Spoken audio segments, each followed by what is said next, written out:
Իրանը հերքել է Ամերիկայի Միացյալ Նահանգների նախագահ Դոնալդ Թրամփի պնդումները բանակցությունների նոր փուլի վերաբերյալ։ Այդ մասին հայտարարել է Իրանի արտաքին գործերի նախարարության խոսնակ Էսմայիլ Բաղային ճեպազրույցի ժամանակ։ Նա նշել է, որ Միացյալ Նահանգների հետ երկխոսություն ներկայումս չի ընթանում, ավելին նա հավելել է, որ առաջիկա օրերին Վաշինգտոնի կառավարության ներկայացուցիչներին ընդունելու կամ իրանական պատվիրակություն ուղարկելու ծրագրեր չկան։ Ավելի վաղ Դոնալդ Թրամփը հայտարարել էր, որ Սպիտակ տունը որոշել է հրաժարվել Իրանի նոր հարվածներից հակամարտությանը դիվանագիտական լուծում ապահովելու համար։ Թրամփի խոսքով բանակցությունների նոր փուլը նախատեսված էր սկսել օգոստոսի 3-ին։ Նրանք գիտեին հարձակման մասշտաբները, քանի որ կանխատեսում էին դրա մոտալուտ լինելը, ասել էր նա նախագահական ինքնաթիռում լրագրողների հետ զրույցում։ ԱՄՆ նախագահը երկուշաբթի հայտարարել էր, որ պետք է Իրանի հետ համաձայնագիր կամ Թեհրանի լիակատար կապիտուլյացիա կնքել։ Իրանը ոչինչ չի ստանա, մինչև գործարք կամ լիակատար կապիտուլյացիա չլինի, գրել է Թրամփը Truth Social սոցիալական ցանցում, անդրադառնալով Իրանի նկատմամբ Միացյալ Նահանգների կողմից շարունակվող ծովային շրջափակմանը։ Բացի այդ, Թրամփը հերթական անգամ Թեհրանին մեղադրել է մի կողմից Վաշինգտոնի հետ բանակցելու,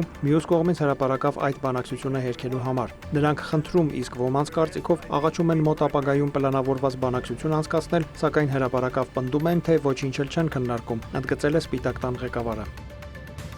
Իրանի նախագահ Մասուդ Փեզեշքյանը հայտարարել է, որ անհրաժեշտ է համոզել Վաշինգտոնին կատարելու փոխանցման հուշագրի պայմանները, քանի որ դրանից է կախված Մերձավոր Արևելքի անվտանգությունը։ Երկրի, տարածաշրջանի եւ մեր դաշնակիցների անվտանգությունը կամրապնդվի այդ հուշագրի շնորհիվ, հայտարարել է նա։ Փեզեշքյանը վստահություն է հայտնել, որ հուշագիրն ապագայում կդառնա Իրանի միջազգային հարաբերությունների հիմքը։ Հունիսի 18-ի գիշերը Միացյալ Նահանգները եւ Իրանը հուշագիր են ստորագրել, որով նախատեսվում է ավարտել փետրվարի 28-ին սկսված հակամարտությունը։ Փաստաթղթում մասնավորապես են գտել Հորմուզի նեղուցի բացումն ու միջուկային զենք ունենալու ծրագրերի բացակայության վերաբերյալ Թեհրանի հավաստիացումները։ Հունիսի 26-ի լույս 27-ի գիշերը, սակայն Միացյալ Նահանգները սկսել է կետային հարվածներ հասցնել Իրանին՝ ի պատասխան Հորմուզի նեղուցում նավերի գնդակոծության։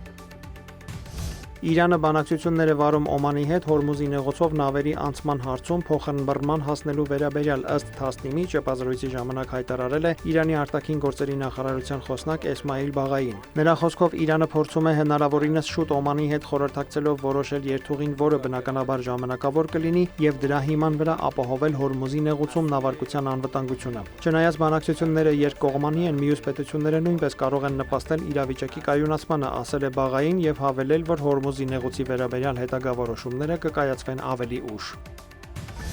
Պաղեստինյան Համաս շարժումը հայտարարել է, որ Գազայի հատվածում Իսրայելի կողմից հարձակումների դիտավորյալ սրացումը նպատակ ունի խոչընդոտել միջնորդների, այդ թվում Միացյալ Նահանգների վարչակազմի հետ ձեռք բերված պայմանավորվածությունների իրականացմանը։ Համասի որակմամբ Իսրայելի կողմից Գազայի հատվածի վրա հանցավոր եւ խելահեղ ռմբակոծությունները ընտանիքներ են ոչնչացրել։ Շարժումը կոչ է արել միջնորդներին անհապաղ միջոցներ ձեռնարկել ճնշում գործադրելու Իսրայելի վրա դադարեցնելու նման գործողությունները։ Համասը նման հայտարարություն է տարածել, երբ Գազայի հատվածում իսրայելական ռազմական գործողությունների հետևանքով զոհվել է առնվազն 19 պաղեստինցի։ Ավելի վաղ Խաղաղության խորհուրդը հաստատել էր, որ Համասը պաշտոնապես պարտավորվել է հրաժարվել իր բոլոր զենքերից, որին կհաջորդի Իսրայելի զորքի դուրսբերումը Գազայից։ Հնդկաստանի հյուսիս-արևելքի Ասամի նահանգում ջրհեղեղների զոհերի թիվը հասել է 85-ի, տուժել է ավելի քան 300,000 մարդ։ Այդ մասին հայտնել է նահանգի տարերային աղետների հետևանքների վերացման վարչությունը։ Ջրով է հեղեղվել 349 գյուղական բնակավայր։ Հեղեղները վնասել են 15400 հեկտար գյուղատնտեսական հողեր։ Ասամում փրկարար գործողություններին մուսոնային անձրևների եւ աննախադեպ հեղեղման պայմաններում մասնակցում են բանակը եւ ռազմաօդային ուժերը։ Արտաքին աշխարհից կտրված դժվարամատչելի շրջաններում մարդկանց առաջին անհրաժեշտության առարկաներ հասցնելու համար գործի են դրվել անօդաչու թռչող սարքեր։ 10 շրջանում կազմակերպվել է 44 ճամբար փախստականների համար, որտեղ տեղավորված է մոտ 15000 մարդ։ Զոհեր եւ վիրավորներ կան նաեւ Քերալայի շրջանում։ Դավիթ Մուրադյան, լուրեր։